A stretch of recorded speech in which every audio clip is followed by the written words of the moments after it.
This is the Spirit and Wellness Show. News and information from a higher perspective. With your host, Harry Wilkinson.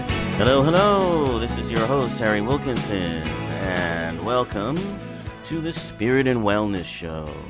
This is the show where we take a look at the days and weeks events, happenings in the world of politics, happenings in the world of technology, in the world of medicine, in the world of international news, everything that concerns us, everything that we hear about throughout our week as we interact with our various devices, whether they be our traditional media, through television and radio, or through our smartphones and our internet and our social media, whatever it is, and there's lots of them these days. We take a look at all of these things from a higher perspective. We take a step back. We take a deep breath. And we remember the truth about who and what we are. We remember our connectedness. We remember that we're all creating this at the highest possible level. And for a very important reason. For us to have the experience. And for us to remind ourselves the truth of who and what we are. Things can get so far away from the truth. We get really busy playing this game called human life. That we begin to think it's real. We begin to think that all of this stuff is the truth of who we are. And it just simply is not. It is, at best, an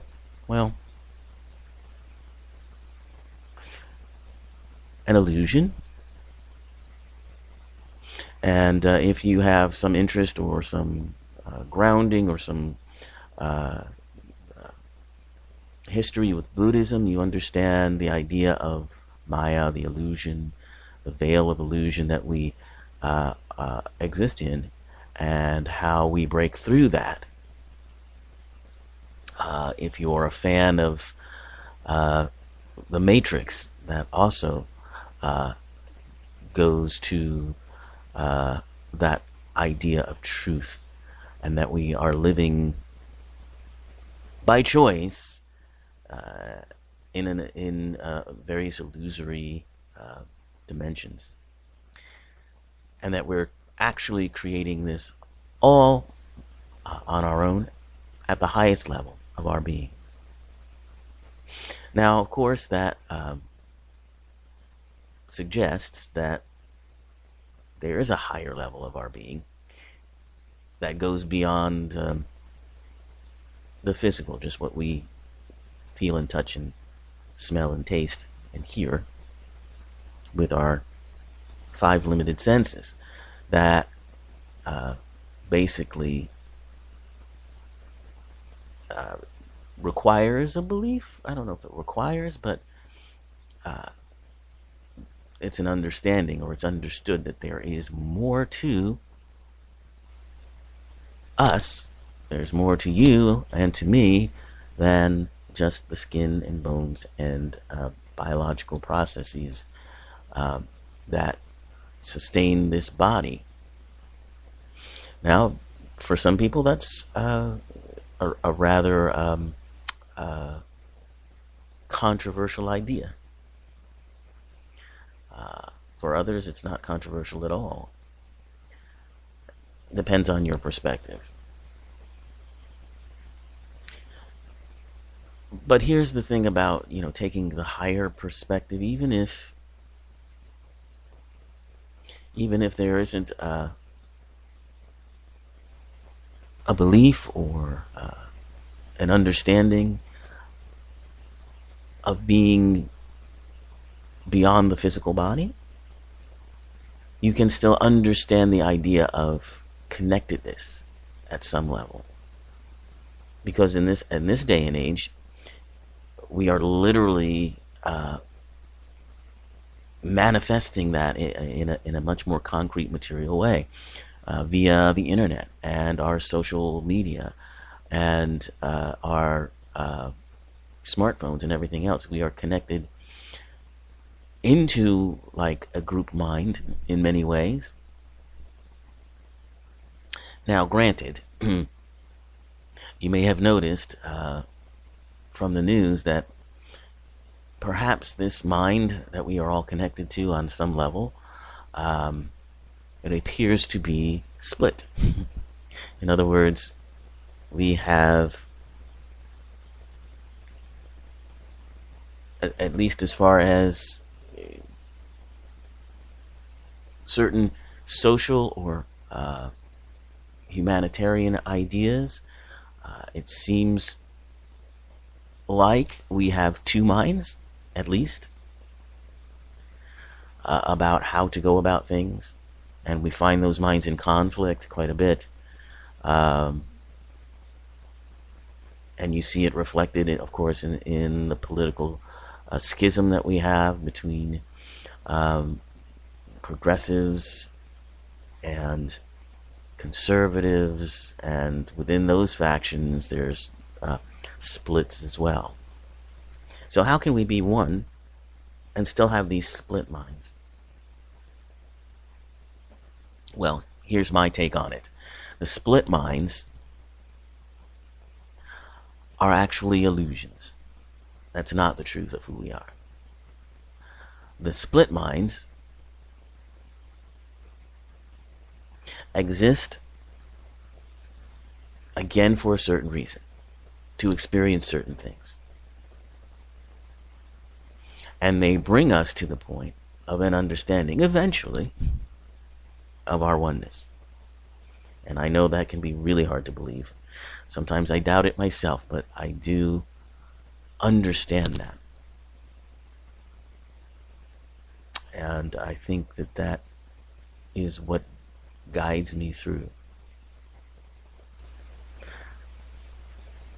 You know, there's a difference, and I have this conversation a lot with people who purport to be either atheists or agnostics about belief.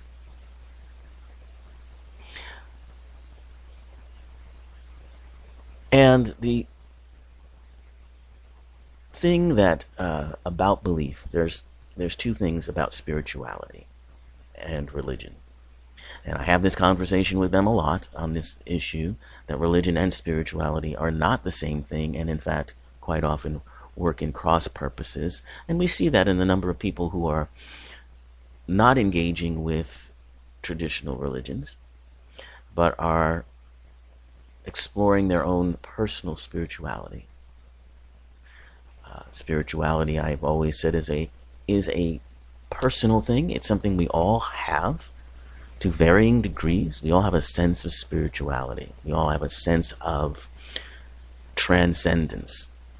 And you may not feel it very often, but every now and then, perhaps when you have a dream, or you're falling halfway between falling asleep and waking up, you have a moment when you hear the phone ring and you know who it is. Or you have a moment when you're thinking of a song and it comes immediately on the radio. Things like that. Moments like that. Show us something else.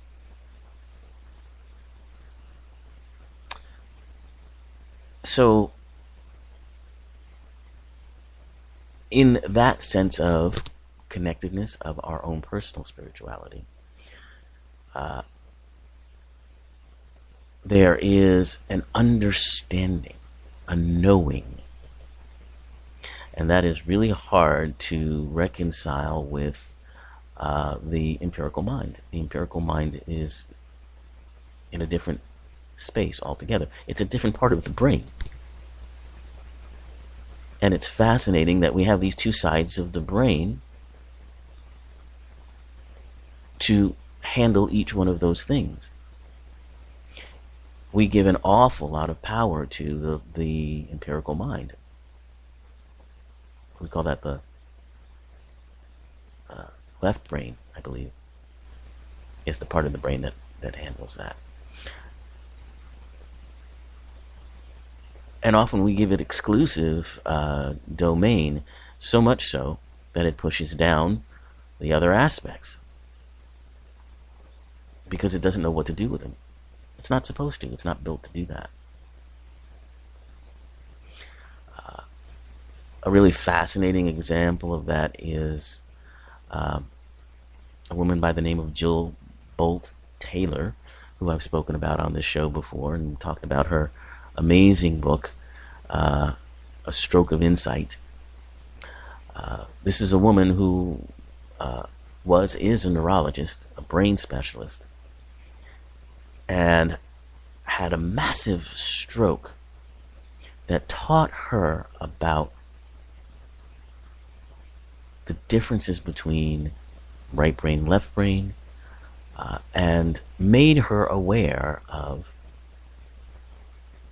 that transcendent side of oneself, that being side of oneself, that in the way our world is constructed these days often gets pushed aside. Well, here on this show, we take a step back and we encourage that a little bit. We try to bring that forward.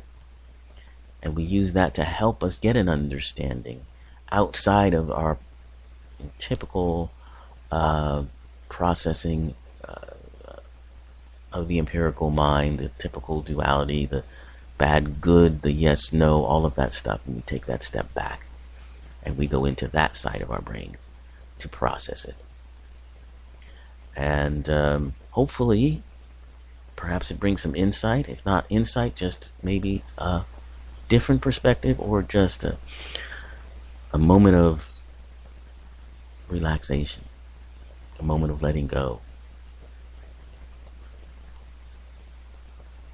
Now this is, we are coming upon the holiday season, so I'll have some wellness tips to talk about towards the end of the show, but I wanted to tell you about the theme of today's show and what will be the theme of the show at least up until the holiday season, and perhaps even beyond. And that is the future we want. I mentioned quite frequently throughout the 2016 election and throughout this year, this first year of a, well, let's just say a very different president and a different style of leadership, one that seems and feels often chaotic and almost threatening. And I spoke about how this is connected to, or how I felt that this was connected to the Native American concept of Heyoka. Heyoka medicine, Heyoka approaches are approaches that throw everything into the air, into turmoil. They throw everything upside down. Heyoka warriors ride backwards into battle, wearing their shields on their heads. Heyoka shamans can be clowns, making crude jokes during ceremonies. Heyoka medicine shakes things up. Heyoka medicine turns things upside down and holds a mirror up to people. And looking in this mirror, one can see one's behavior and perhaps how it needs to change. And so we have this this Heyoka who is our president and who clearly is shaking things up. And it's not just him. It's an energy that's manifest in this, not just this country, but in the